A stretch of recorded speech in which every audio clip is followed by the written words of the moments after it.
Malam hari, saat aku mengantarkan dompet suami yang tertinggal di rumah ke bandara. Setelah sampai di bandara, tepat jam 1 malam. Tiba-tiba sopir taksi online mengunci pintu mobil dan berkata, "Jangan turun di sini, percaya saja padaku." Aku bertanya, "Kenapa, Pak?" Dia terlihat sangat ketakutan dan berkata, "Kamu akan tahu dalam 5 menit." Aku hanya diam mengikuti perkataannya. Tepat pukul 1 lebih 5 menit.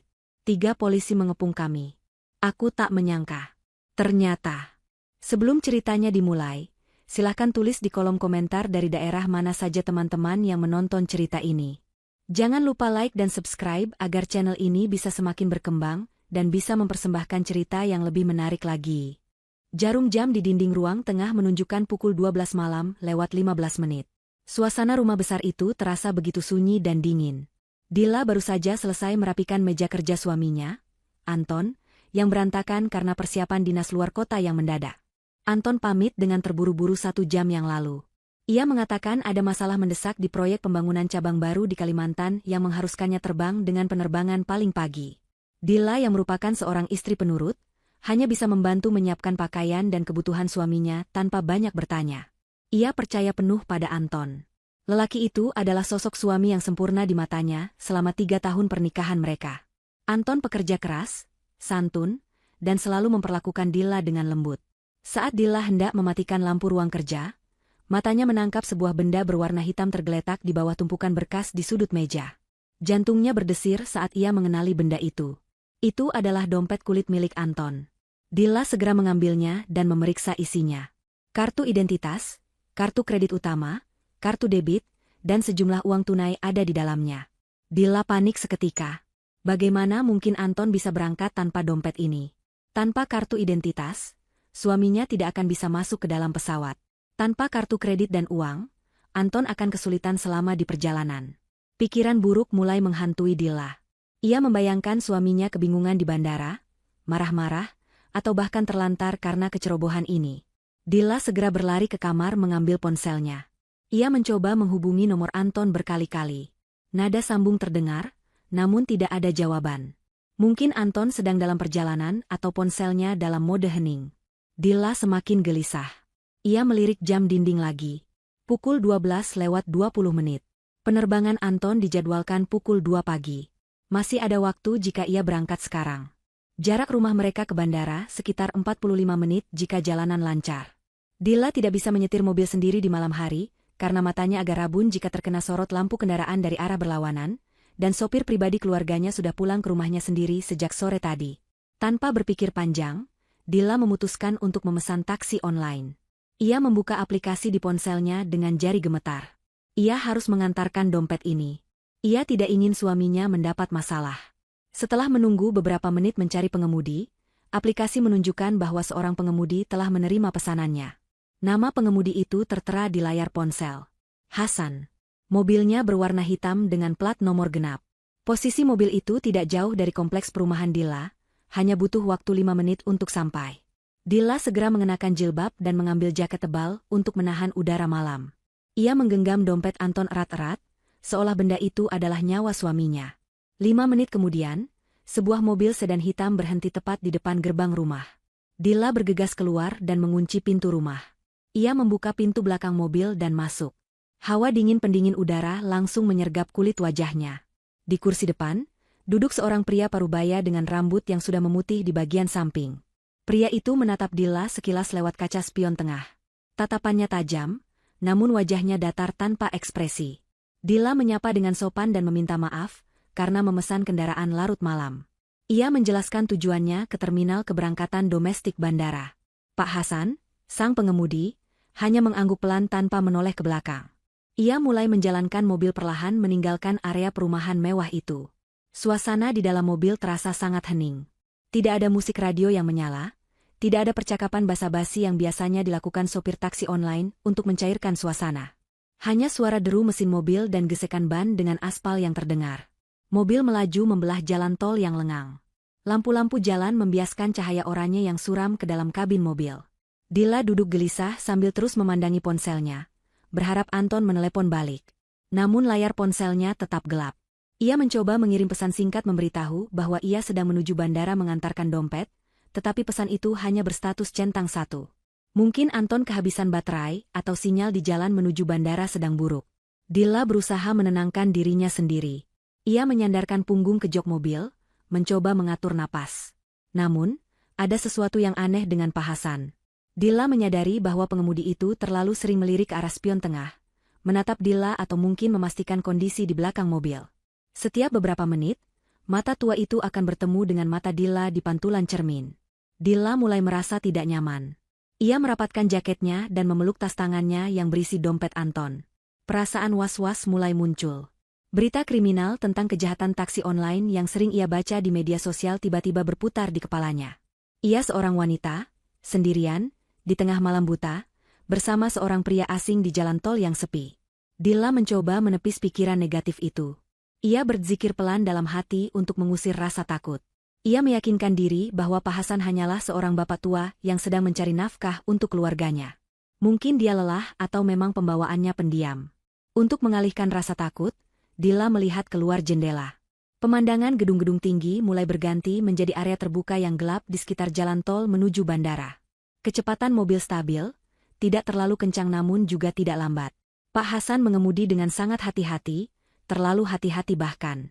Ia sering berpindah jalur seolah menghindari mobil lain, padahal jalanan sangat sepi. 1 jam berlalu.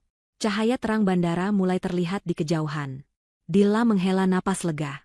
Akhirnya ia sampai. Ia melihat jam di ponselnya. Pukul 1 malam tepat. Masih ada waktu 1 jam sebelum pesawat Anton lepas landas. Anton pasti sedang menunggu di area check-in, mungkin sedang panik mencari dompetnya. Dilla sudah membayangkan wajah lega suaminya saat melihatnya datang membawa dompet itu. Ia tersenyum tipis, merasa bangga bisa menjadi istri yang sigap membantu suami. Mobil mulai memasuki area bandara. Pak Hasan mengarahkan mobil menuju area keberangkatan.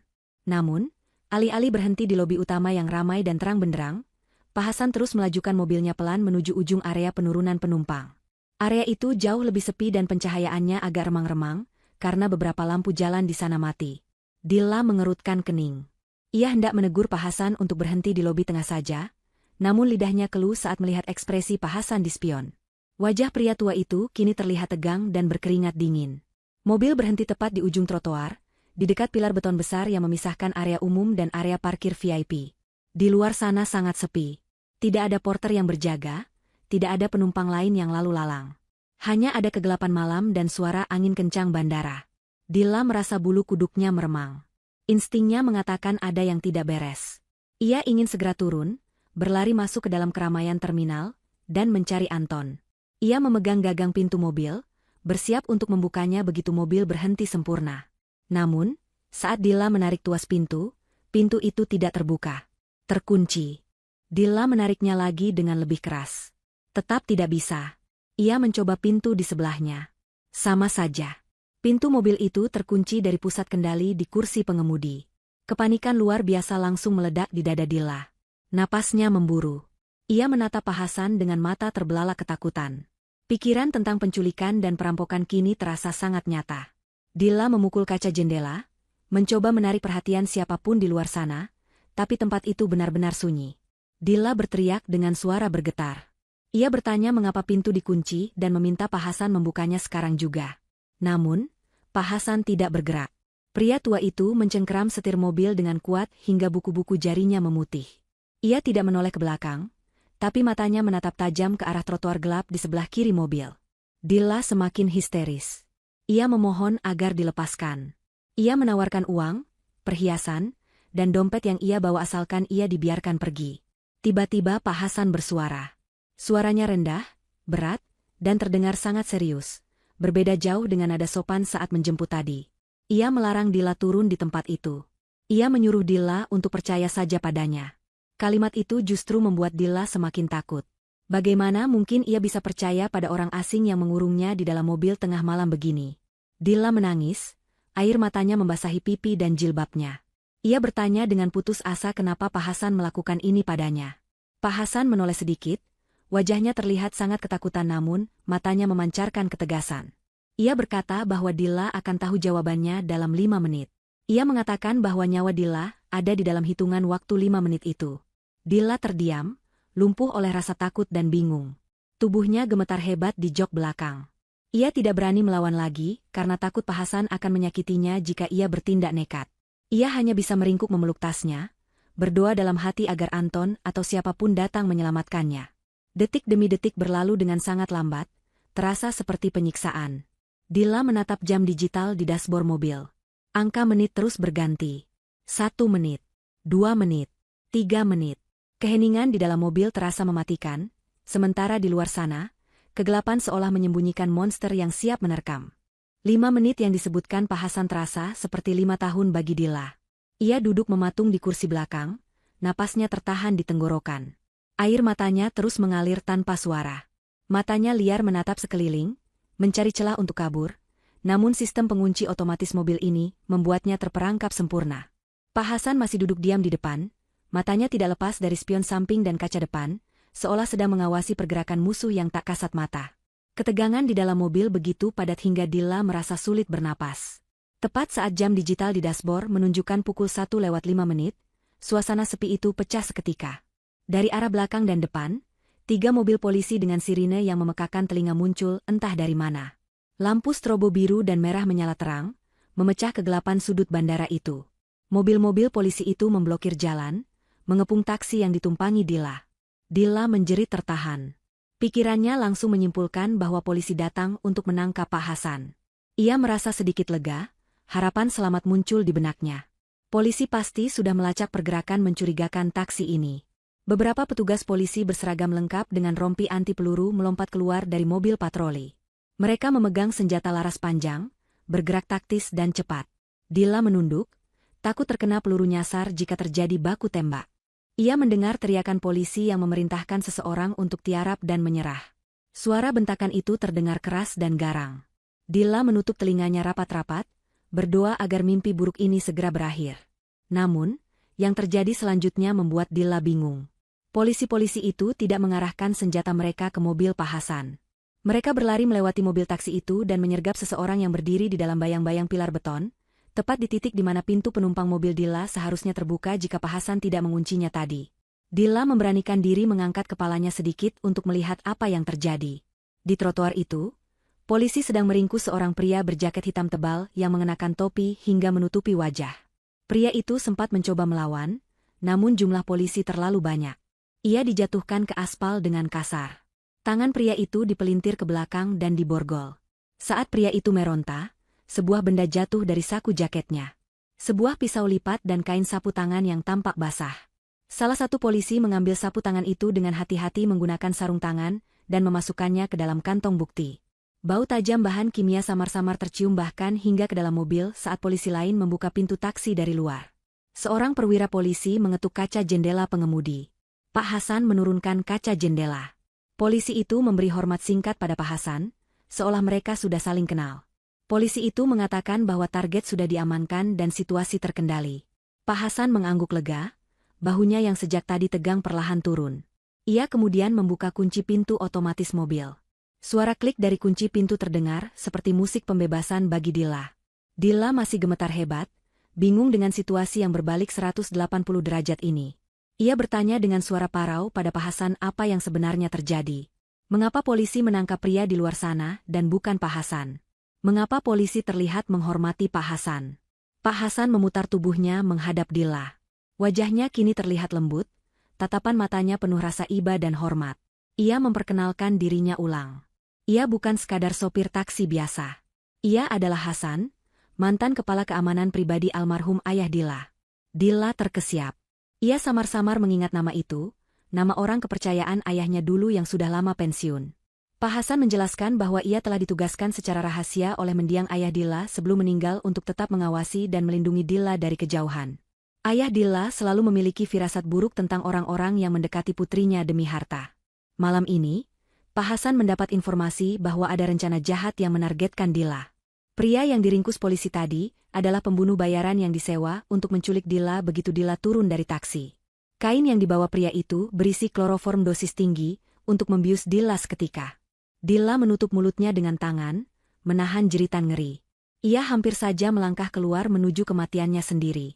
Ia bertanya siapa yang tega melakukan hal sekeji itu padanya. Siapa yang menyewa orang itu? Pak Hasan tidak menjawab dengan kata-kata. Ia hanya mengangkat tangannya dan menunjuk ke arah kejauhan, ke lantai 2 bangunan terminal keberangkatan yang berdinding kaca besar.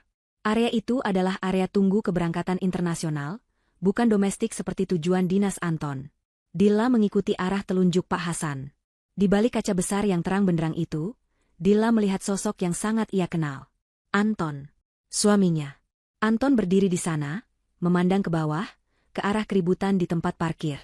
Namun, ekspresi Anton bukanlah ekspresi suami yang khawatir kehilangan istrinya. Wajah Anton terlihat merah padam karena marah dan kecewa. Ia membanting telepon genggamnya ke lantai. Dan yang membuat hati Dilla hancur berkeping-keping, Anton tidak sendirian. Di sebelah Anton, berdiri seorang wanita cantik dengan gaun merah yang mencolok. Wanita itu adalah Risma, sahabat dekat Dilla sendiri, teman arisan dan belanja Dilla selama ini.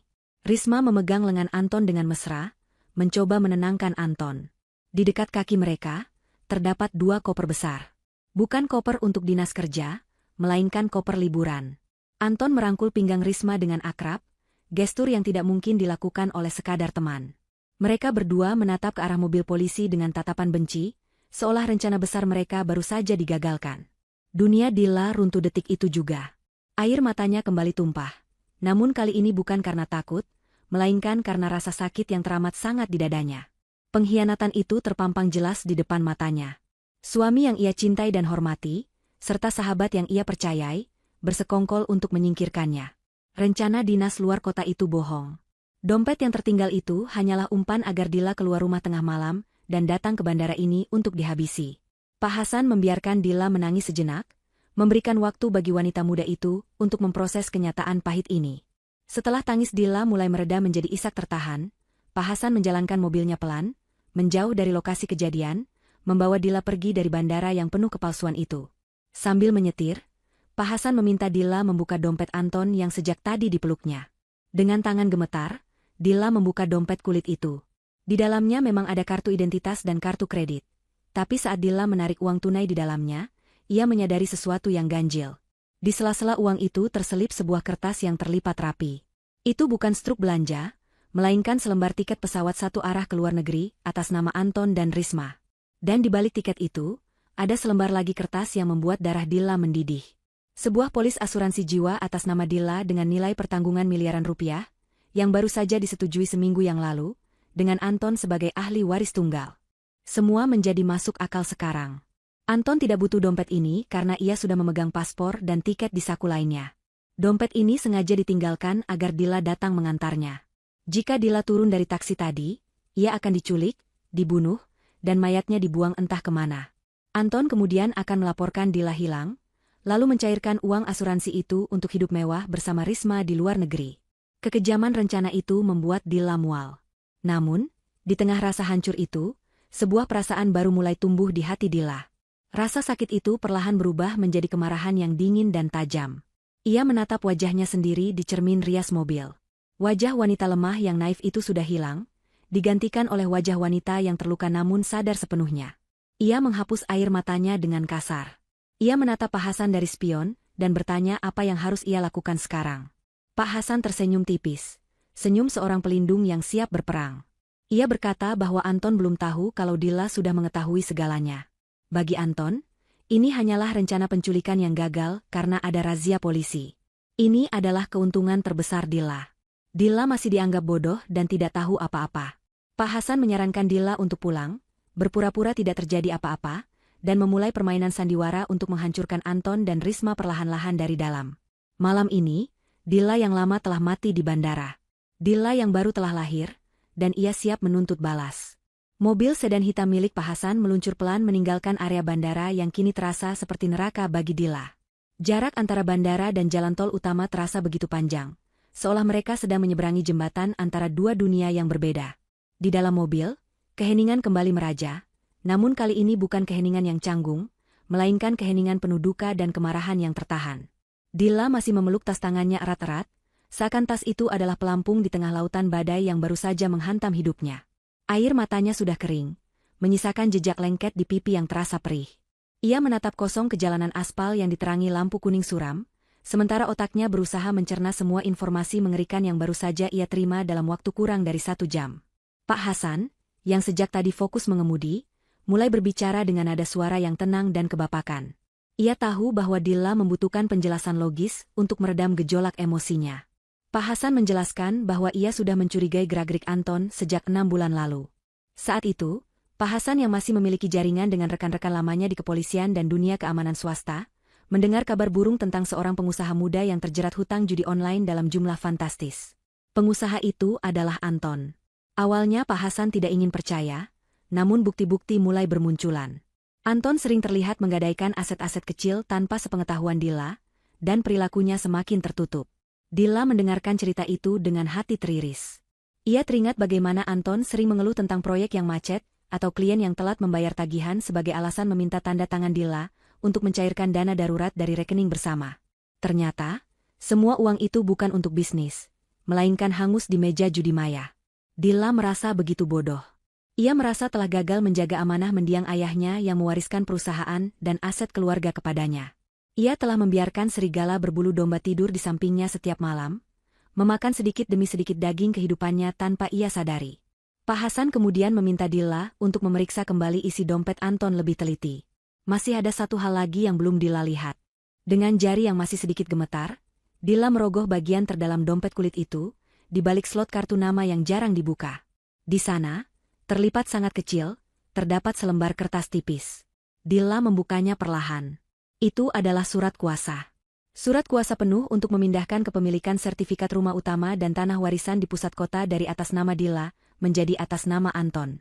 Mata Dilla membelalak saat melihat tanda tangan di bawah surat itu. Itu adalah tanda tangannya.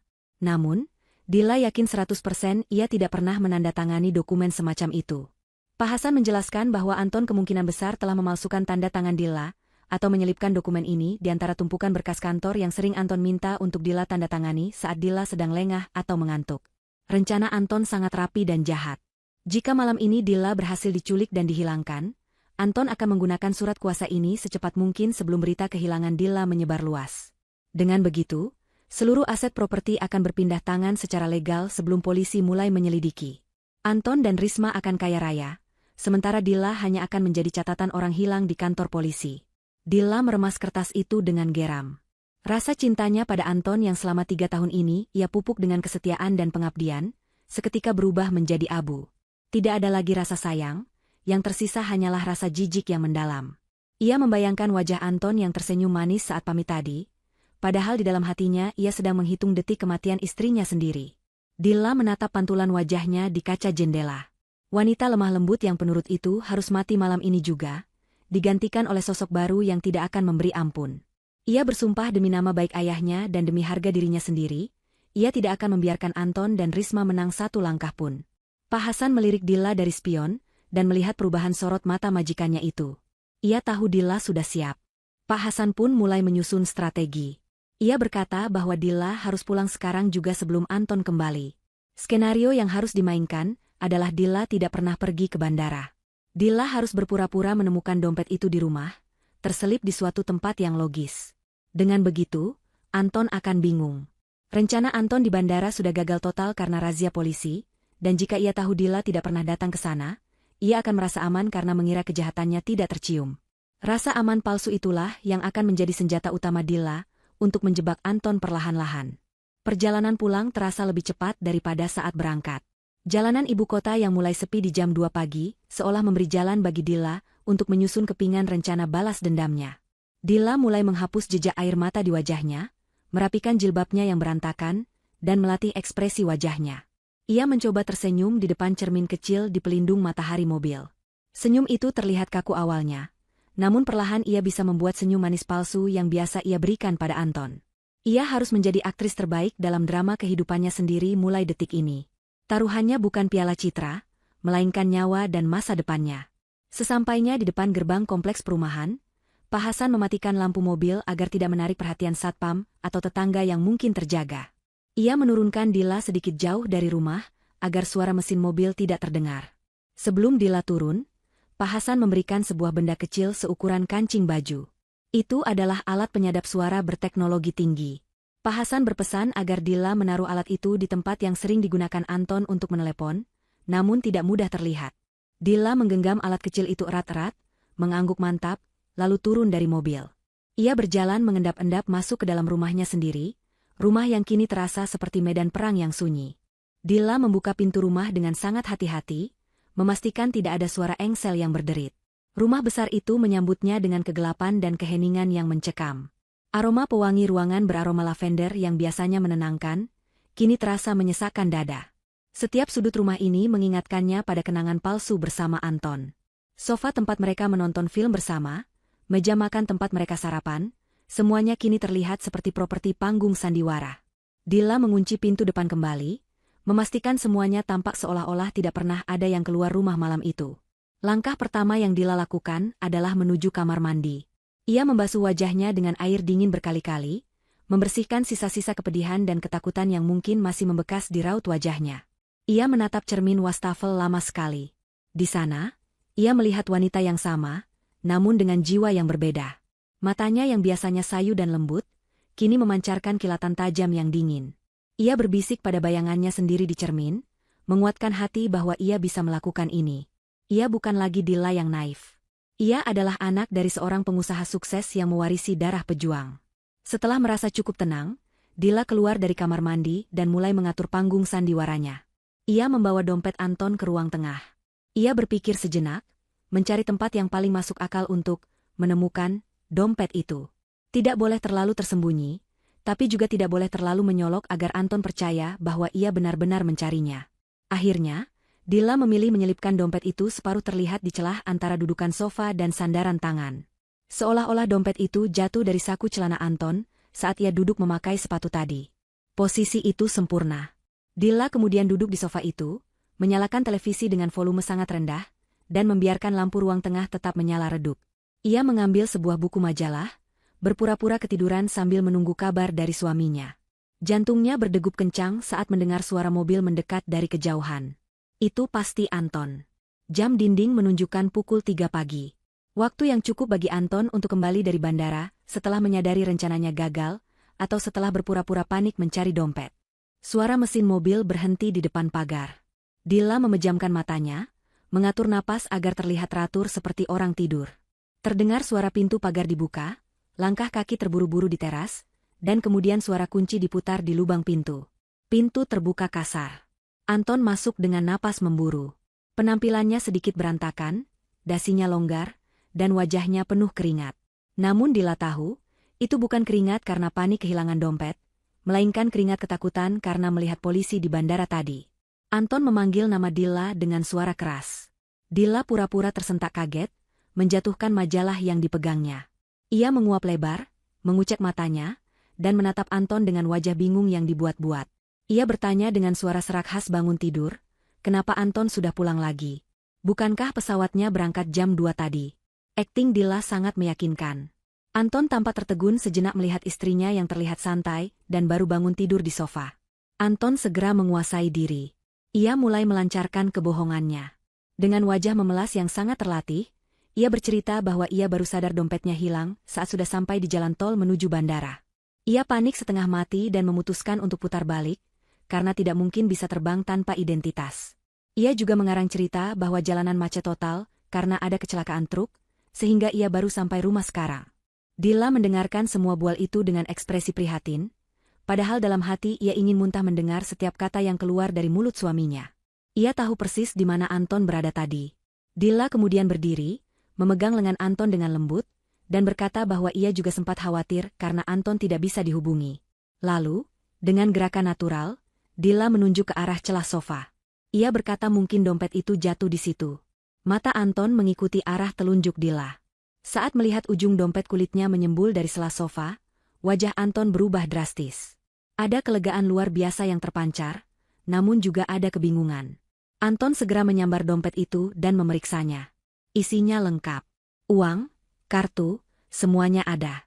Ia tidak tahu bahwa tiket pesawat dan polis asuransi itu sudah difoto oleh Dilla di dalam mobil Pak Hasan tadi sebagai barang bukti. Anton memeluk Dilla erat-erat, mengucapkan terima kasih berulang kali. Ia memuji Dilla sebagai istri yang membawa keberuntungan. Dalam pelukan itu, Dilla bisa mencium aroma parfum wanita lain yang menempel samar di kemeja Anton. Aroma parfum Risma, sahabatnya sendiri. Dilla menahan napas, berusaha tidak mendorong tubuh suaminya menjauh. Ia membalas pelukan itu dengan kaku, sambil berbisik di telinga Anton agar suaminya segera mandi dan istirahat karena pasti lelah, terjebak macet. Anton melepaskan pelukannya dan mengangguk setuju. Ia berkata akan mandi air hangat untuk menenangkan pikiran. Ia pun berjalan menuju kamar tidur utama di lantai atas. Dilla menatap punggung suaminya yang menaiki tangga. Saat itulah Dilla teringat alat penyadap pemberian Pak Hasan yang masih ia genggam di saku daster tidurnya. Ini adalah kesempatan emas. Sambil berpura-pura menyiapkan handuk bersih, Dilla menyusul ke kamar. Anton sudah masuk ke dalam kamar mandi, terdengar suara keran air dinyalakan. Dilla bergerak cepat. Ia melihat jas kerja Anton yang dilempar sembarangan di atas kasur. Ia meraba bagian kerah jas itu, mencari celah lipatan yang tersembunyi. Namun Dilla berpikir ulang. Jas bisa berganti setiap hari. Ia butuh tempat yang selalu dibawa Anton kemanapun. Matanya tertuju pada tas kerja kulit milik Anton yang tergeletak di meja rias. Tas itu adalah barang kesayangan Anton, hadiah ulang tahun dari Dilla tahun lalu. Anton tidak pernah pergi tanpanya. Dengan tangan cekatan, Dilla membuka resleting kecil di bagian dalam tas kerja yang biasanya digunakan untuk menaruh koin atau kunci cadangan. Ia menyelipkan alat penyadap berbentuk kancing itu ke sudut paling dalam, menekannya agar tidak mudah jatuh atau terlihat saat tas dibuka. Setelah yakin aman, Dilla menutup kembali resleting itu. Tepat saat itu, pintu kamar mandi terbuka. Anton keluar dengan hanya melilitkan handuk di pinggang.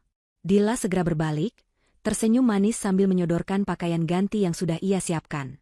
Anton tidak curiga sama sekali. Ia bahkan mencium kening Dilla sebelum berpakaian. Malam itu, mereka tidur di ranjang yang sama, namun dengan pikiran yang bertolak belakang. Anton tidur dengan nyenyak, mendengkur halus, merasa lega karena rencana jahatnya gagal dengan aman tanpa ketahuan. Ia mungkin sedang bermimpi menyusun rencana baru bersama Risma. Sementara Dilla berbaring di sebelahnya dengan mata terbuka lebar menatap langit-langit kamar yang gelap. Di telinganya terpasang earphone nirkabel kecil yang terhubung ke aplikasi penyadap di ponselnya. Ia menunggu.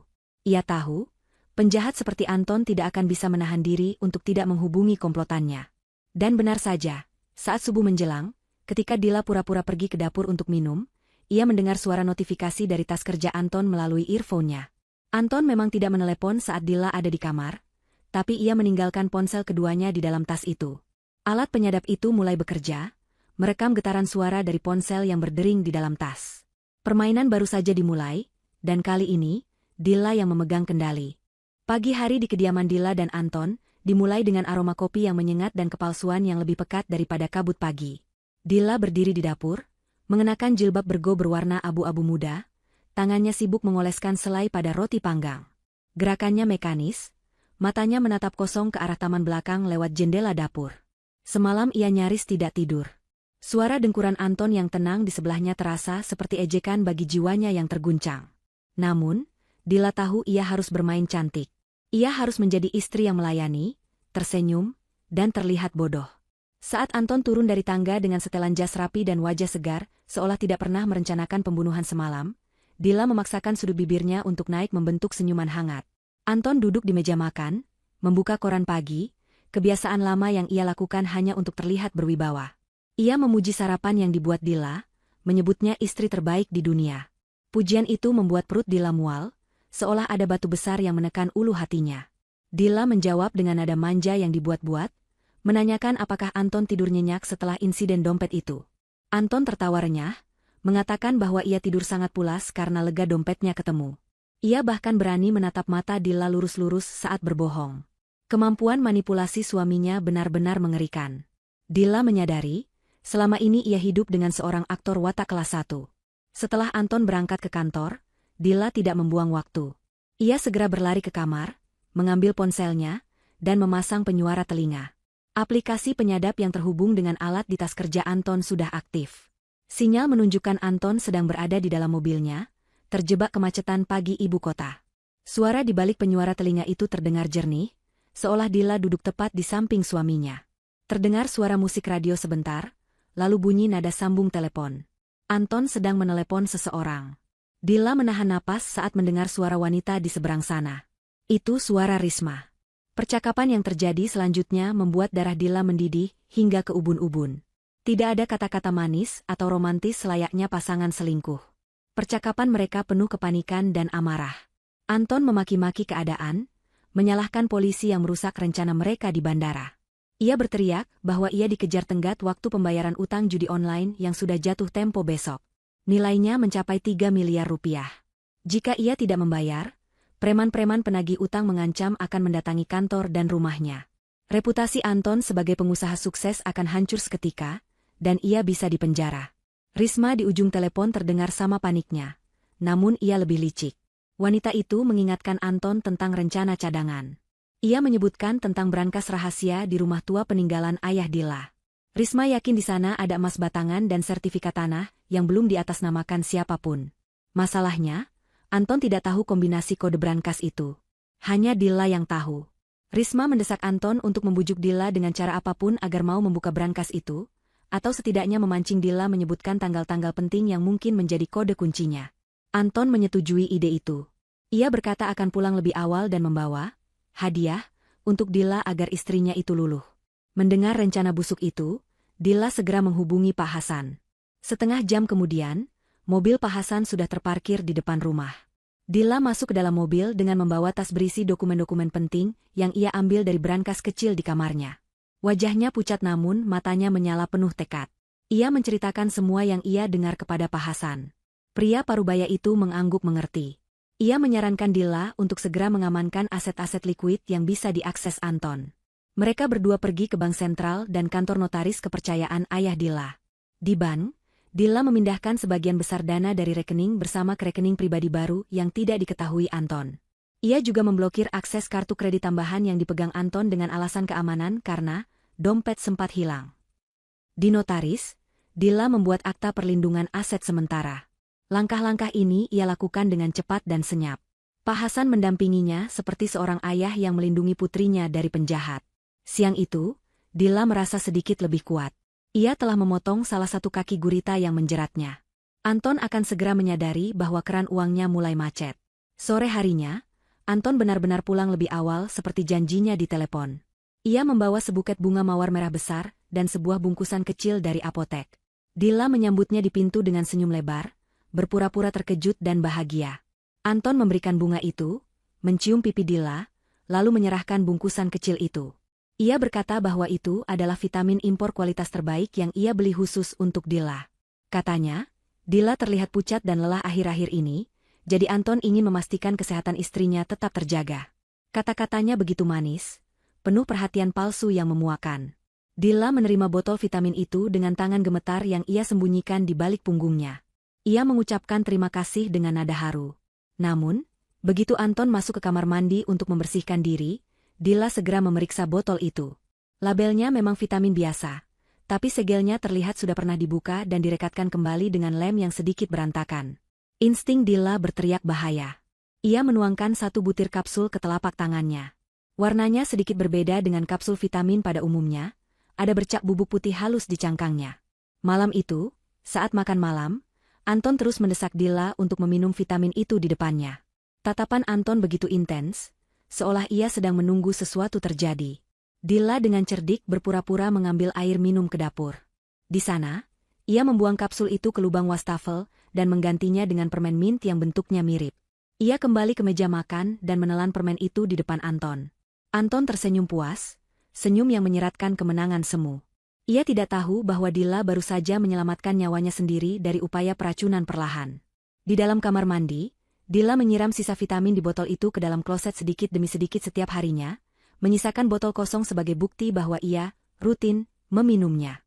Perang dingin ini semakin nyata, dan Dilla tahu nyawanya benar-benar di ujung tanduk jika ia lengah sedikit saja. 3 hari berlalu sejak insiden pemberian vitamin itu. Anton mulai terlihat frustrasi. Ia mengharapkan Dilla jatuh sakit, lemas, atau setidaknya mulai menunjukkan tanda-tanda keracunan seperti pusing dan mual, sehingga ia bisa mengambil alih kendali rumah tangga dan memaksa Dilla memberitahu kode brankas dalam keadaan lemah. Namun, yang terjadi justru sebaliknya. Dilla terlihat semakin segar, ceria, dan bertenaga. Setiap pagi Dilla berolahraga ringan di taman, memasak makanan sehat, dan menyapa Anton dengan wajah berseri-seri. Hal ini membuat Anton bingung dan semakin tertekan karena penagih utang semakin gencar meneror ponselnya. Melihat kegelisahan suaminya yang semakin memuncak, Dilla memutuskan untuk melancarkan serangan balik psikologis. Ia harus membuat Anton dan Risma melakukan kesalahan fatal. Siang itu, Dilla menelepon Anton di kantor. Dengan suara riang, ia mengatakan ingin merayakan kesembuhan suaminya dari stres pekerjaan dan juga sebagai rasa syukur karena dompet Anton kembali. Dilla berencana mengadakan makan malam spesial di rumah. Dan sebagai kejutan tambahan, Dilla berkata ia sangat merindukan sahabat baiknya, Risma, yang sudah lama tidak berkunjung. Ia meminta izin Anton untuk mengundang Risma makan malam bersama mereka. Di ujung telepon, Dilla bisa mendengar hening sejenak. Anton pasti sedang menimbang-nimbang. Mengundang selingkuhan ke rumah istri sah adalah tindakan berisiko, tapi di sisi lain, ini adalah kesempatan bagi Anton dan Risma untuk bekerja sama menekan Dilla secara langsung di kandang mereka sendiri. Anton akhirnya setuju dengan nada suara yang dibuat seantusias mungkin.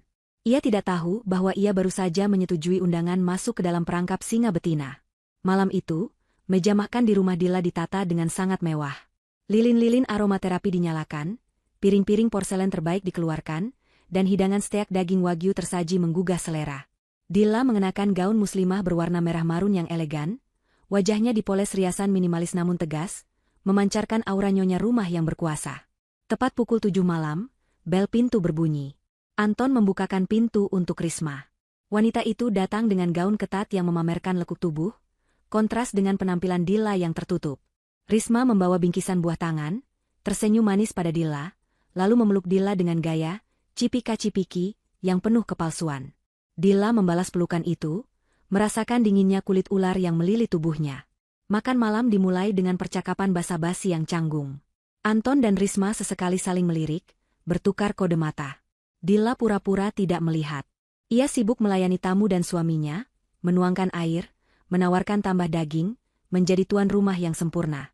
Namun, di tengah denting garpu dan pisau, Dilla mulai mengubah alur permainan. Ia meletakkan pisaunya perlahan, lalu menatap Risma dan Anton bergantian dengan tatapan tajam yang sulit diartikan. Dilla memulai cerita dengan nada suara rendah. Ia berkata bahwa semalam ia bermimpi sangat aneh dan menakutkan. Mimpi itu terasa begitu nyata sampai-sampai ia terbangun dengan keringat dingin. Anton, yang sedang mengunyah daging, bertanya dengan mulut penuh apa isi mimpi itu. Dilla tersenyum misterius. Ia bercerita bahwa dalam mimpinya, ia melihat seorang wanita kaya yang memiliki suami tampan dan sahabat yang baik. Namun ternyata, suami dan sahabatnya itu bersekongkol ingin membunuhnya demi harta warisan. Dilla menceritakan detail mimpi itu dengan presisi yang mengerikan, menggambarkan adegan di bandara, suntikan bius, hingga racun dalam vitamin. Wajah Risma memucat seketika. Garpu di tangannya berdenting keras membentur piring. Anton tersedak makanannya, terbatuk-batuk hebat hingga wajahnya memerah. Ia buru-buru meminum air putih dengan rakus. Suasana di meja makan berubah menjadi tegang dan mencekam. Dilla menatap reaksi mereka dengan kepuasan tersembunyi. Ia lalu tertawa kecil, seolah-olah itu hanyalah lelucon. Ia berkata betapa konyolnya mimpi itu. Karena tidak mungkin Anton yang begitu mencintainya dan Risma yang begitu baik akan melakukan hal sejahat itu. Kata-kata Dilla terdengar seperti silet yang mengiris tipis-tipis pertahanan mental kedua pengkhianat itu. Belum sempat Anton dan Risma mengatur napas lega, Dilla menjatuhkan bom atomnya. Ia berkata bahwa mimpi itu memberinya pencerahan spiritual. Ia sadar bahwa umur manusia tidak ada yang tahu. Bisa saja ia mati besok karena kecelakaan atau sakit mendadak. Oleh karena itu, Dilla bercerita dengan wajah polos, bahwa siang tadi ia baru saja pergi ke kantor notaris. Anton langsung menegakkan punggungnya, matanya membelalak penuh harap, mengira Dilla akhirnya membuat surat kuasa brankas. Namun, harapan Anton hancur berkeping-keping saat Dilla melanjutkan kalimatnya. Dilla berkata bahwa ia telah mengubah total isi surat wasiatnya. Ia memutuskan, jika ia meninggal dunia secara mendadak atau dalam kondisi yang tidak wajar sebelum usia 60 tahun, seluruh aset kekayaannya, termasuk rumah ini, tanah warisan, deposito, saham perusahaan, dan isi brankas rahasia, akan otomatis disumbangkan 100% ke yayasan panti asuhan dan lembaga amal kanker. Tidak ada sepeser pun yang akan jatuh ke tangan keluarga atau suami, karena Dilla yakin suaminya adalah pria mandiri yang mampu bekerja keras tanpa bantuan warisan istri. Hening. Keheningan yang panjang dan mematikan menyelimuti ruang makan itu. Wajah Anton berubah menjadi abu-abu, seolah darah di tubuhnya berhenti mengalir. Mulut Risma sedikit terbuka, sok berat. Rencana mereka untuk membunuh Dilla menjadi sia-sia total. Jika mereka membunuh Dilla malam ini atau besok, mereka tidak akan mendapatkan apa-apa selain hutang yang menumpuk. Motif kejahatan mereka telah dimatikan dalam satu kalimat sederhana. Dilla menatap mereka dengan senyum manis yang mematikan, lalu bertanya dengan nada santai, apakah ada yang salah dengan keputusannya itu? Bukankah beramal itu perbuatan mulia? Anton mencoba berbicara, namun suaranya tercekat. Ia tergagap, berusaha mencari argumen untuk menentang keputusan itu tanpa terlihat tamak. Ia berkata bahwa itu keputusan yang terlalu drastis, bahwa Dilla harus memikirkan masa depan keluarga mereka. Dilla memotong ucapan Anton dengan lembut namun tegas. Ia berkata bahwa justru ia memikirkan masa depan akhiratnya. Ia kemudian kembali memotong daging steak di piringnya dengan tenang, menikmati setiap kunyahan, sementara di hadapannya, dua manusia serakah itu duduk lemas seperti mayat hidup yang kehilangan tujuan. Makan malam itu menjadi hidangan terburuk yang pernah dirasakan Anton dan Risma. Rasa daging wagyu di lidah mereka berubah menjadi rasa pasir dan debu keputusasaan. Di sudut ruangan, lampu indikator kecil dari kamera tersembunyi yang baru dipasang Pak Hasan berkedip sekali, merekam wajah-wajah ketakutan para penjahat itu sebagai bukti permulaan kehancuran mereka. Malam setelah makan malam yang menghancurkan mental itu, Anton dan Risma tidak bisa tidur tenang barang sedetik pun. Mereka meninggalkan rumah Dilla dengan perasaan kacau balau, namun mereka tidak pulang ke tempat masing-masing. Mereka berkumpul di apartemen rahasia Risma, tempat di mana biasanya mereka merayakan perselingkuhan dengan tawa, kini berubah menjadi markas kepanikan. Ponsel Anton terus berdering tanpa henti. Layar ponselnya menampilkan nomor-nomor asing dari kode area luar negeri, tanda para penagih hutang judi online sudah mulai bergerak agresif. Pesan-pesan ancaman masuk bertubi-tubi via aplikasi pesan singkat, mengirimkan foto-foto mengerikan sebagai peringatan jika Anton tidak melunasi hutang 3 miliarnya dalam waktu 24 jam. Anton mondar-mandir di ruang tamu apartemen sempit itu, menjambak rambutnya sendiri dengan frustrasi. Wajah tampannya kini kusut. Matanya merah karena kurang tidur dan stres berat. Rencana membunuh Dilla sudah tidak mungkin dilakukan. Jika Dilla mati sekarang, surat wasiat baru yang Dilla ceritakan saat makan malam akan aktif, dan seluruh harta akan disumbangkan ke Yayasan Amal. Anton tidak akan mendapatkan sepeser pun. Ia justru akan mewarisi hutang tanpa ada aset untuk membayarnya. Risma duduk di sofa sambil merokok dengan tangan gemetar, menatap Anton dengan tatapan menuduh. Ia mulai menyalahkan Anton yang tidak becus mengurus istri sendiri, membiarkan Dilla lolos begitu saja hingga bisa mengubah wasiat. Pertengkaran hebat pun pecah di antara mereka, saling lempar kesalahan dan makian kasar. Namun, desakan waktu membuat mereka harus berhenti bertengkar dan mencari solusi cepat. Pilihan mereka semakin sempit. Jika tidak bisa membunuh Dilla, maka mereka harus memaksa Dilla. Anton memutuskan untuk menggunakan cara kekerasan. Rencana barunya adalah menyekap Dilla di rumahnya sendiri. Ia akan menyewa beberapa preman bayaran pasar gelap untuk masuk ke rumah, mengikat Dilla, dan menyiksanya secara fisik maupun psikologis sampai Dilla mau menandatangani surat pembatalan wasiat dan surat kuasa penyerahan aset. Anton sudah tidak peduli lagi dengan sandiwara suami penyayang.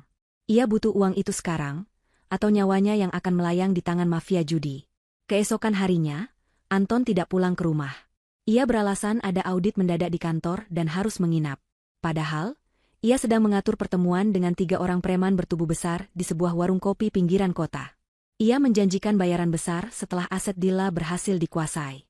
Sore harinya, saat matahari mulai terbenam dan langit berubah menjadi jingga kemerahan yang menyeramkan, Anton bersama Risma dan ketiga preman itu bergerak menuju rumah Dilla.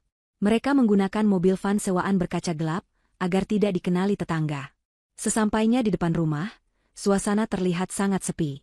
Lampu teras belum dinyalakan, padahal biasanya Dilla selalu rajin menyalakan lampu sebelum maghrib. Mobil Dilla masih terparkir di garasi, menandakan pemiliknya ada di dalam. Anton membuka pintu gerbang dengan kunci cadangannya. Jantungnya berdegup kencang, campuran antara adrenalin kejahatan dan ketakutan akan kegagalan. Ia memberi isyarat pada para preman untuk bersiap menyerbu masuk. Risma mengekor di belakang dengan wajah tegang, memegang map berisi dokumen-dokumen yang harus ditandatangani paksa oleh Dilla. Anton memutar kunci pintu utama perlahan. Klik. Pintu terbuka. Mereka berhamburan masuk dengan cepat, siap menyergap siapa saja yang ada di dalam. Para preman itu langsung menyebar, memeriksa ruang tamu, dapur, dan kamar tamu di lantai bawah. Anton dan Risma berlari menaiki tangga menuju kamar tidur utama, tempat Dilla biasanya beristirahat sore hari.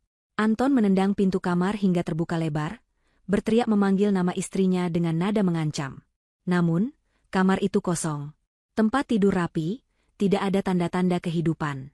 Lemari pakaian terbuka sedikit, namun isinya masih lengkap. Kepanikan mulai melanda Anton. Ia berlari memeriksa kamar mandi, ruang kerja, bahkan gudang di lantai atas. Nihil. Rumah besar itu kosong melompong. Dilla tidak ada dimanapun. Anton turun kembali ke ruang tengah dengan napas memburu. Para preman di lantai bawah juga melaporkan hal yang sama. Rumah ini tak berpenghuni. Anton merasa dipermainkan. Bagaimana mungkin Dilla pergi tanpa mobilnya? Apakah Dilla kabur? Jika Dilla kabur, maka tamatlah riwayat Anton. Ia tidak akan bisa memaksanya tanda tangan. Anton meraung marah, menendang meja hias hingga vas bunga pecah berantakan di lantai. Di tengah keheningan yang mencekam setelah amukan Anton, tiba-tiba terdengar suara berdenging pelan dari arah ruang keluarga. Suara itu berasal dari sebuah laptop yang tergeletak di meja kopi di tengah ruangan. Layar laptop itu menyala sendiri, memecah kegelapan ruangan. Anton, Risma, dan para preman itu terlonjak kaget. Mereka mendekati laptop itu dengan waspada. Di layar, muncul sebuah jendela video panggilan. Dan di sana, terpampang wajah Dilla. Dilla terlihat duduk santai di sebuah ruangan yang tidak dikenali Anton, mungkin sebuah kamar hotel atau rumah aman.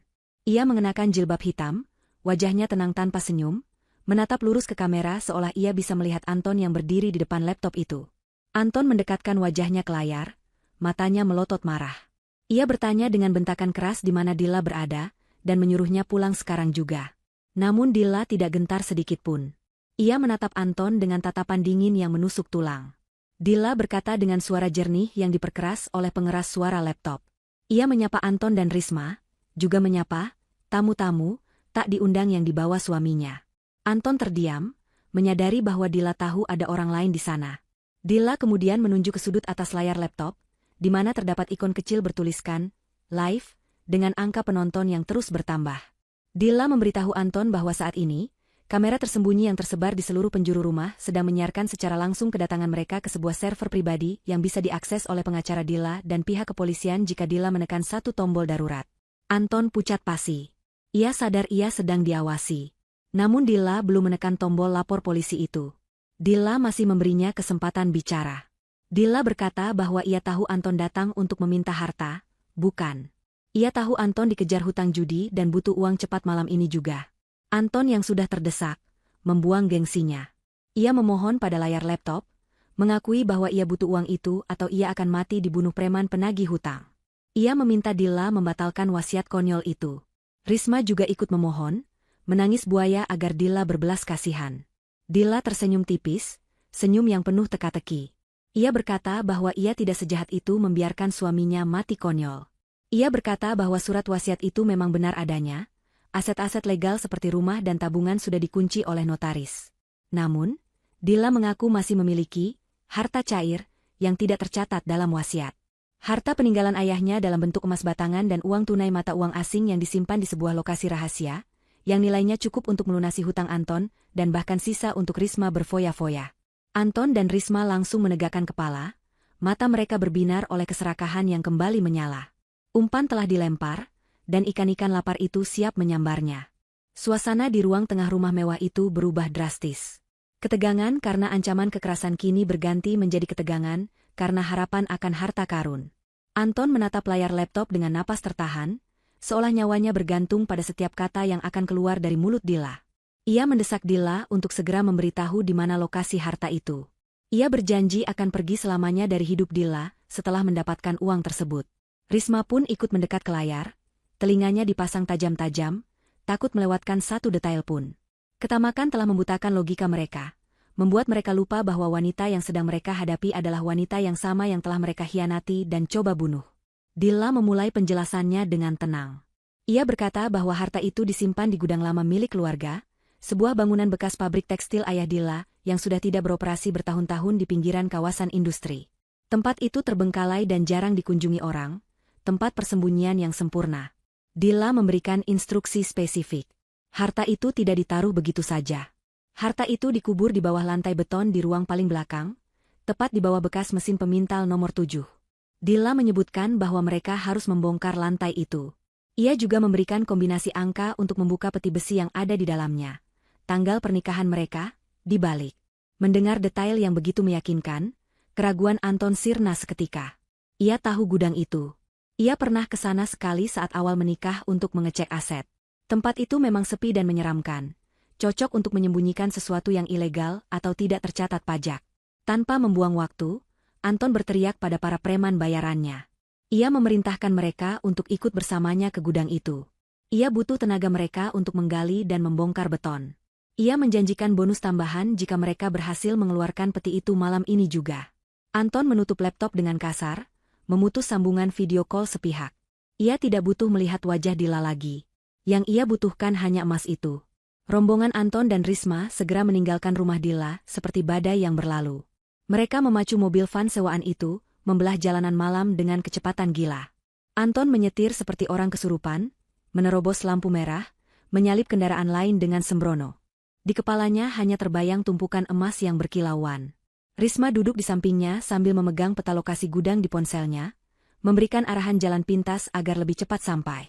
Mereka tidak sadar bahwa di balik kegelapan malam, sebuah mobil sedan hitam tak bertanda mengikuti mereka dari jarak aman. Di dalam mobil itu, Pak Hasan menyetir dengan tenang, sementara Dila duduk di sebelahnya memantau pergerakan GPS dari pelacak yang masih aktif di mobil Anton. Setelah 45 menit perjalanan yang menegangkan, mobil van Anton tiba di kawasan industri tua itu.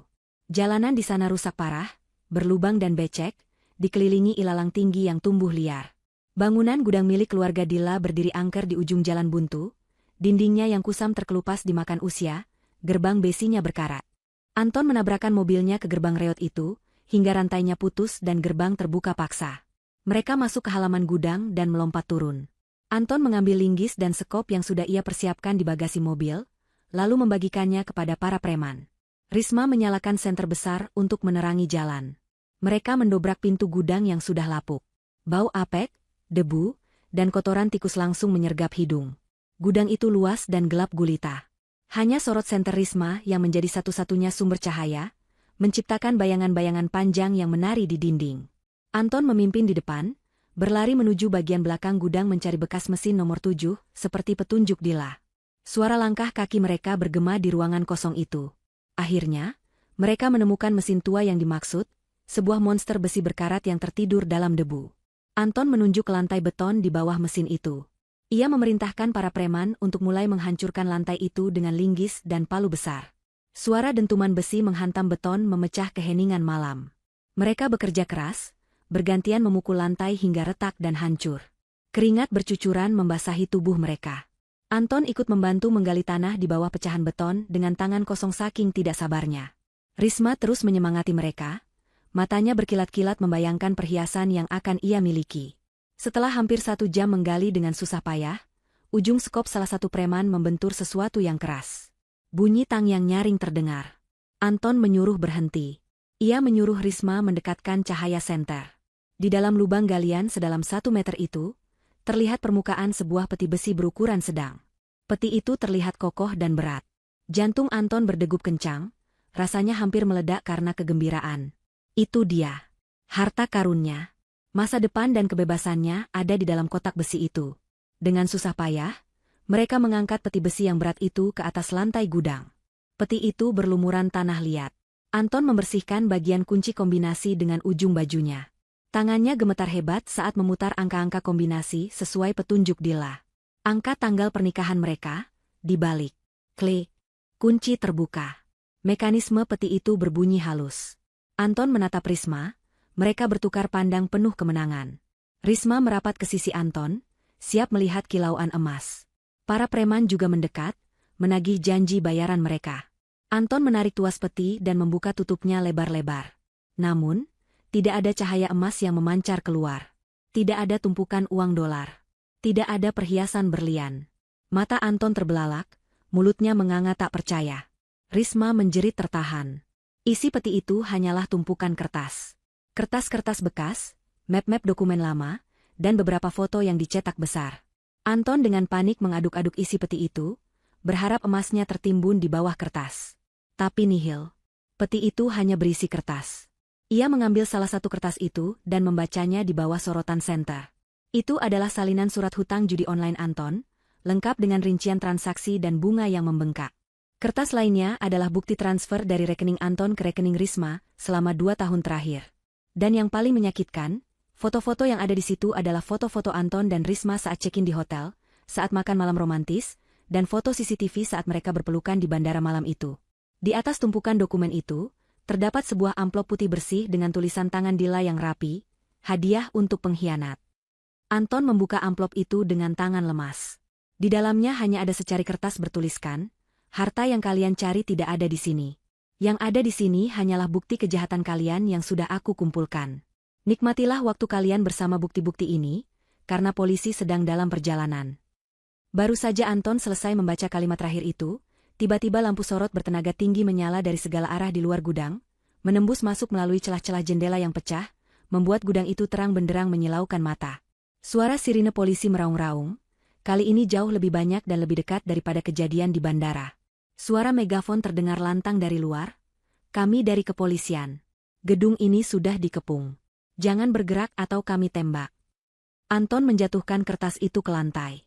Kakinya lemas, ia jatuh terduduk di samping peti besi yang menipunya. Risma histeris, berteriak menyalahkan Anton, memukul-mukul dada Anton dengan brutal. Para preman bayaran yang menyadari mereka dijebak mencoba lari ke arah pintu belakang. Namun pintu itu didobrak dari luar oleh pasukan polisi bersenjata lengkap. Malam itu, di gudang tua yang berdebu, perburuan harta berakhir bukan dengan kekayaan, melainkan dengan borgol besi yang dingin.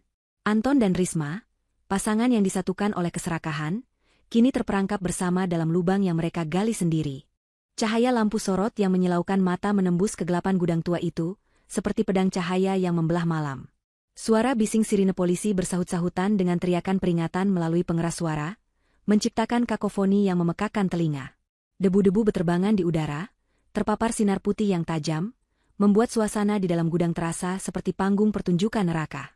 Anton masih terduduk lemas di lantai beton yang dingin, matanya menatap kosong pada tumpukan kertas sampah di dalam peti besi yang seharusnya berisi emas. Otaknya yang biasanya licik dan cepat berputar mencari jalan keluar, kini macet total. Ia lumpuh oleh kenyataan bahwa keserakahannya telah menggiringnya masuk ke dalam perangkap yang paling sempurna.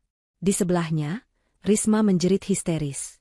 Wanita itu menutup wajahnya dengan kedua tangan, berusaha menghalau cahaya yang menyengat mata, sekaligus berusaha menyembunyikan wajahnya dari aib yang akan segera terungkap.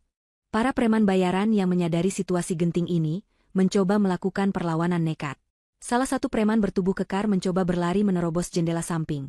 Namun kaca jendela itu pecah berantakan dihantam popor senjata oleh pasukan taktis yang sudah mengepung setiap inci bangunan. Suara benturan tubuh manusia dengan lantai keras terdengar menyakitkan saat polisi melumpuhkan para preman itu satu persatu. Borgol-borgol besi dikaitkan dengan kasar ke pergelangan tangan mereka, diiringi makian dan erangan kesakitan. Anton masih belum bergerak. Ia merasa seolah jiwanya telah ditarik keluar dari tubuhnya. Ia melihat ke sekeliling dengan pandangan kabur. Ia melihat kekacauan yang terjadi, namun suaranya terdengar jauh. Tiba-tiba, sebuah dorongan kasar menghantam bahunya. Itu Risma. Wanita yang selama ini ia puja sebagai dewi kecantikan dan tempat pelarian dari istrinya yang polos, kini berubah menjadi monster yang menakutkan. Risma memukul dada Anton berkali-kali dengan kepalan tangannya yang dihiasi cincin berlian, cincin yang dibeli Anton menggunakan uang curian dari rekening Dila. Risma berteriak memaki Anton di tengah kekacauan itu. Ia menyalahkan Anton atas semua bencana ini. Ia menuduh Anton penipu ulung yang menjebaknya. Risma berteriak bahwa Anton menjanjikan kehidupan mewah di luar negeri, menjanjikan emas batangan, dan menjanjikan kebebasan finansial. Namun yang didapatnya hanyalah jebakan di gudang berdebu dan ancaman penjara. Risma mencakar wajah Anton, meninggalkan goresan merah di pipi suaminya itu. Anton yang kesakitan akhirnya tersadar dari keterkejutannya. Insting bertahan hidupnya muncul, namun bukan untuk melindungi kekasihnya, melainkan untuk menyelamatkan dirinya sendiri. Anton mendorong Risma hingga wanita itu terjengkang ke belakang, menabrak peti besi yang terbuka. Anton balik berteriak, suaranya parau dan penuh kebencian. Ia menuding wajah Risma dengan telunjuk gemetar. Ia mengatakan bahwa semua ini adalah ide Risma. Rencana pembunuhan di bandara, rencana racun vitamin, hingga ide membongkar gudang ini, semuanya adalah bisikan setan dari mulut Risma. Anton berusaha mencuci tangan, berharap polisi mendengar teriakannya dan menganggapnya sebagai korban manipulasi. Pertengkaran sepasang kekasih gelap itu menjadi tontonan yang menyedihkan di tengah kepungan polisi. Mereka saling membuka aib, saling meludah, dan saling menyerang fisik layaknya binatang liar yang terpojok. Cinta terlarang yang mereka agung-agungkan hancur lebur dalam hitungan detik saat bencana datang, membuktikan bahwa hubungan yang dibangun di atas pondasi pengkhianatan tidak akan pernah kokoh. Di tengah keributan memalukan itu, tiba-tiba barisan polisi yang memblokir pintu utama gudang membelah diri, memberi jalan bagi seseorang yang baru saja datang. Suara langkah kaki sepatu hak tinggi terdengar mengetuk lantai beton dengan irama yang tenang dan berwibawa, kontras dengan kegaduhan di sekitarnya. Semua mata tertuju ke arah pintu. Dari balik siluet cahaya lampu sorot, muncullah sosok Dilla. Ia berjalan masuk dengan anggun, mengenakan mantel panjang berwarna krem yang membalut tubuhnya dengan elegan, jilbabnya tertiup angin malam sedikit, wajahnya bersih tanpa celah, sangat kontras dengan penampilan Anton dan Risma yang kucel, berkeringat, dan penuh debu. Di belakang Dilla, berdiri Pak Hasan yang setia mendampingi seperti bayangan pelindung, wajah tuanya menyiratkan kepuasan melihat keadilan ditegakkan. Anton dan Risma seketika menghentikan pertengkaran mereka. Mereka menatap Dilla seolah melihat hantu. Dilla berhenti tepat 3 meter di depan mereka, menatap mereka dari ketinggian dengan sorot mata dingin yang menusuk. Tidak ada lagi Dilla yang naif, tidak ada lagi istri yang penurut dan bodoh. Yang berdiri di sana adalah seorang ratu yang baru saja memenangkan perang tanpa perlu mengotori tangannya sendiri. Dilla menatap peti besi yang terbuka itu, lalu menatap Anton yang kini merangkak mendekatinya, mencoba meraih ujung mantelnya. Anton mulai merengek, memohon ampun dengan suara yang dibuat seiba mungkin. Ia bersujud di kaki Dilla, mencium sepatu Dilla yang bersih. Ia berkata bahwa ia hilaf, bahwa ia diguna-guna oleh Risma, bahwa ia sebenarnya sangat mencintai Dilla dan hanya tersesat sesaat. Anton mengeluarkan segala jurus manipulasi terakhirnya, berharap masih ada sisa-sisa cinta di hati Dilla yang bisa ia manfaatkan. Risma yang melihat itu meludah ke tanah dengan jijik, namun ia pun tak kalah menyedihkan, ia menangis meraung-raung memohon agar Dilla tidak memenjarakannya, beralasan bahwa ia hanya ikut-ikutan. Dilla menarik kakinya mundur, menghindari sentuhan tangan Anton seolah tangan itu membawa penyakit menular. Ia menatap suaminya dengan tatapan yang mengandung campuran rasa kasihan dan kejijikan. Dilla akhirnya membuka mulutnya. Suaranya tenang, namun setiap katanya terdengar jelas dan tegas di tengah keheningan gudang yang tiba-tiba senyap. Dilla bertanya pada Anton, apakah Anton ingat malam di bandara beberapa hari yang lalu. Malam di mana Anton berdiri di lantai atas terminal keberangkatan, melihat ke bawah dengan kecewa karena Dilla tidak jadi diculik dan dibunuh. Dilla berkata bahwa saat itu, ia memberikan Anton kesempatan kedua dengan tidak langsung melapor polisi. Ia ingin melihat apakah masih ada setitik nurani di hati suaminya. Namun Anton justru memberinya racun dan menyewa preman untuk menyekapnya.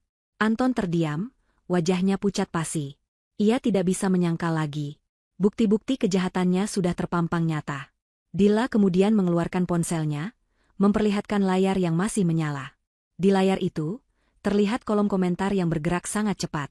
Ribuan komentar caci maki dari netizen membanjiri layar. Dilla menjelaskan bahwa drama penangkapan malam ini, termasuk pertengkaran memalukan antara Anton dan Risma barusan, telah disiarkan secara langsung melalui kamera yang dipasang Pak Hasan di sudut-sudut gudang. Seluruh kolega bisnis Anton, teman-teman arisan Risma, tetangga kompleks, bahkan keluarga besar mereka di kampung, semuanya sedang menonton. Reputasi Anton sebagai pengusaha sukses dan citra Risma sebagai wanita sosialita telah hancur sehancur-hancurnya. Mereka tidak hanya akan dipenjara, tapi juga akan hidup dengan sanksi sosial seumur hidup. Mendengar hal itu, Anton benar-benar ambruk. Tulang-tulangnya serasa dilolosi. Kehancuran nama baik adalah pukulan telak bagi egonya yang setinggi langit. Ia menatap kamera tersembunyi di pojok ruangan dengan tatapan kosong. Ia menyadari bahwa hidupnya sudah tamat. Tidak ada lagi jalan kembali. Dilla telah menghancurkannya secara total, secara finansial, secara hukum, dan secara sosial. Seorang perwira polisi senior mendekat, meminta izin pada Dilla untuk membawa para tersangka. Dilla mengangguk pelan. Polisi-polisi itu segera menarik Anton dan Risma berdiri dengan kasar. Anton tidak melawan lagi, ia berjalan menyeret kakinya seperti mayat hidup.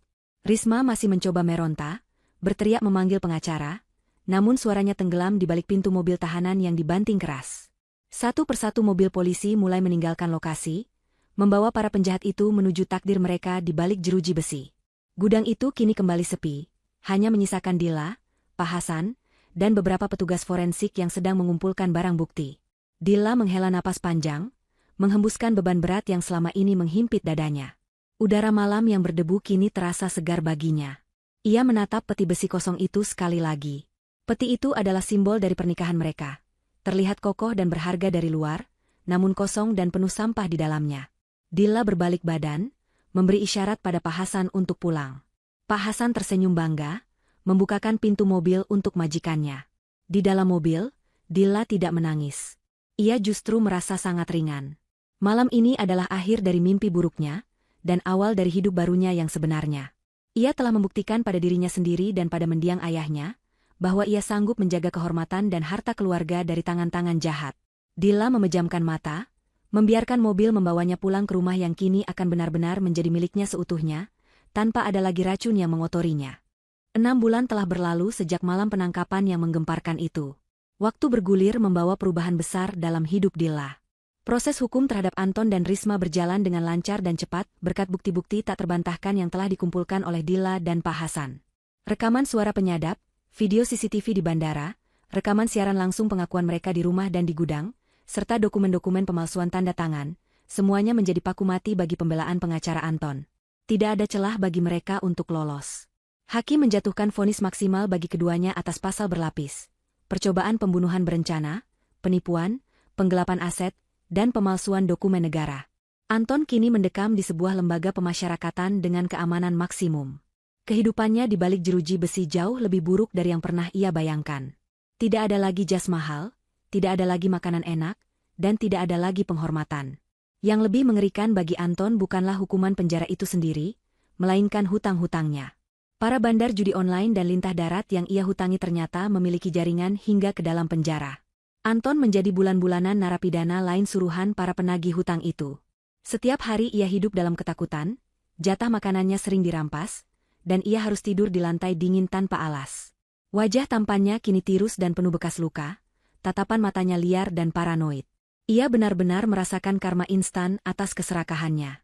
Ia kehilangan segalanya, istri yang setia, harta, nama baik, dan kini, rasa aman atas nyawanya sendiri. Nasib Risma pun tidak kalah menyedihkan. Di penjara wanita, ia dikucilkan oleh sesama tahanan karena statusnya sebagai pelakor dan wanita yang tega merencanakan pembunuhan sahabatnya sendiri. Berita tentang kejahatannya yang viral membuat semua orang membencinya. Risma yang dulu selalu tampil modis dan sombong, kini harus bekerja mencuci pakaian narapidana lain demi mendapatkan perlindungan dan sabun mandi ekstra. Kecantikannya memudar, digantikan oleh wajah keras yang ditempa oleh penderitaan. Setiap malam ia menangis menyesali perbuatannya, namun penyesalan itu tidak akan pernah bisa memutar balik waktu. Persahabatan tulus yang dulu ditawarkan Dilla, telah ia tukar dengan penderitaan yang tak berujung. Sementara itu, di luar tembok penjara, Dilla sedang sibuk menata ulang hidupnya. Hal pertama yang ia lakukan setelah vonis pengadilan keluar, adalah merenovasi rumahnya secara total. Ia mengganti semua perabotan yang pernah disentuh atau dipilih oleh Anton. Ia mengecat ulang dinding dengan warna-warna cerah yang membawa energi positif. Ia ingin menghapus setiap jejak memori tentang mantan suaminya itu. Rumah yang dulu terasa dingin dan penuh kepalsuan, kini berubah menjadi istana yang hangat dan nyaman.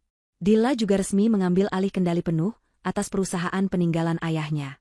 Dengan bimbingan dari penasihat hukum dan tentu saja, Pak Hasan yang kini diangkat menjadi kepala operasional keamanan perusahaan, Dilla belajar mengelola bisnis dengan cepat. Ternyata, ia memiliki bakat bisnis yang diwarisi dari ayahnya, bakat yang selama ini terpendam karena ia terlalu sibuk menjadi istri yang melayani suami. Di bawah kepemimpinan Dilla, perusahaan berkembang pesat. Ia membersihkan oknum-oknum karyawan yang dulu bersekongkol dengan Anton untuk menggelapkan dana. Ia membangun budaya kerja baru yang jujur dan transparan. Dilla menjadi sosok wanita karir yang disegani, bukan hanya karena kekayaannya, tapi karena ketegasan dan kecerdasannya dalam mengambil keputusan. Jilbabnya yang anggun menjadi simbol dari kekuatan wanita muslimah yang mandiri. Ia sering diundang menjadi pembicara dalam seminar-seminar pemberdayaan perempuan, membagikan kisahnya, tanpa menyebut nama spesifik, sebagai inspirasi bagi wanita lain untuk bangkit dari pengkhianatan. Pagi itu, suasana di Bandara Internasional begitu cerah. Matahari bersinar terik, langit biru bersih tanpa awan. Dilla turun dari mobil sedan mewah keluaran terbaru di area penurunan penumpang VIP. Tempat yang sama dengan kejadian 6 bulan lalu, namun dengan suasana hati yang bertolak belakang 180 derajat. Dilla mengenakan gamis modern berwarna pastel dengan kacamata hitam yang modis. Ia menarik koper kecilnya dengan langkah ringan. Kali ini, ia tidak sedang mengantar dompet tertinggal, dan ia tidak sedang dalam bahaya. Pak Hasan, yang masih setia menemaninya meski kini posisinya sudah jauh lebih tinggi, tersenyum lebar sambil membawakan tas jinjing Dilla. Pria tua itu tampak lebih segar dan bahagia. Ia merasa tugasnya menjaga amanah almarhum ayah Dilla telah tunai dengan sempurna. Ia melihat Dilla tumbuh dari seorang wanita muda yang rapuh menjadi baja yang ditempa api. Dilla berhenti sejenak sebelum masuk ke pintu keberangkatan. Ia menoleh ke arah pilar beton tempat dulu ia melihat Anton berdiri bersama Risma. Bayangan masa lalu itu terlintas sekilas, namun tidak lagi menyakitkan. Luka itu sudah sembuh, menjadi parut yang mengingatkannya akan kekuatan dirinya sendiri. Dilla tersenyum tipis pada kenangan itu, sebuah senyum perpisahan. Ia sudah memaafkan demi ketenangan jiwanya sendiri, namun ia tidak akan pernah melupakan pelajarannya. Sudah siap, Bu Dilla? Tanya Pak Hasan membuyarkan lamunannya. Dilla menoleh pada Pak Hasan dan mengangguk mantap. Sangat siap, Pak Hasan. Tiket umrah plus wisata ke Turki sudah di tangan. Ini adalah liburan yang benar-benar aku butuhkan. Hati-hati di jalan, Bu. Nikmati waktu Ibu. Perusahaan aman di tangan tim kita, kata Pak Hasan dengan nada kebapakan. Dilla menjabat tangan Pak Hasan dengan erat. Terima kasih, Pak. Untuk semuanya. Bapak bukan cuma sopir atau kepala keamanan buat saya. Bapak adalah malaikat pelindung yang dikirim ayah. Pak Hasan terharu, matanya berkaca-kaca. Dilla kemudian melangkah masuk ke dalam terminal bandara. Langkahnya pasti, kepalanya tegak. Ia berjalan melewati kerumunan orang dengan aura kebebasan yang memancar kuat. Tidak ada lagi ketakutan, tidak ada lagi keraguan. Dilla menarik napas dalam-dalam, menghirup aroma kopi dan parfum bandara yang khas. Ia merasa hidup kembali. Ia merasa utuh. Di layar keberangkatan, status penerbangannya tertulis, on time. Dilla tersenyum melihatnya. Hidupnya kini berjalan tepat waktu, sesuai dengan rencananya sendiri, bukan rencana orang lain. Pesawat yang akan membawanya ke Tanah Suci sudah menunggu. Ia akan pergi untuk bersujud syukur di depan Ka'bah, menumpahkan segala rasa terima kasihnya kepada Tuhan yang telah menyelamatkannya dari lubang kehancuran. Anton dan Risma hanyalah masa lalu yang kelam, sebuah bab buruk dalam buku kehidupannya yang kini sudah ia tutup rapat-rapat. Dan hari ini, Dilla mulai menulis bab baru, bab tentang kebahagiaan, kesuksesan, dan kebebasan sejati. Cerita tentang 5 menit terakhir, di malam itu telah berakhir, digantikan dengan cerita tentang masa depan yang tak terbatas. Dilla melambaikan tangan sekali lagi ke arah luar kaca, lalu menghilang di balik pintu imigrasi, menyongsong cakrawala baru yang cerah. Cakrawala baru yang cerah. Cakrawala baru yang cerah. Cakrawala baru yang cerah. Cakrawala baru yang cerah. Cakrawala baru yang cerah.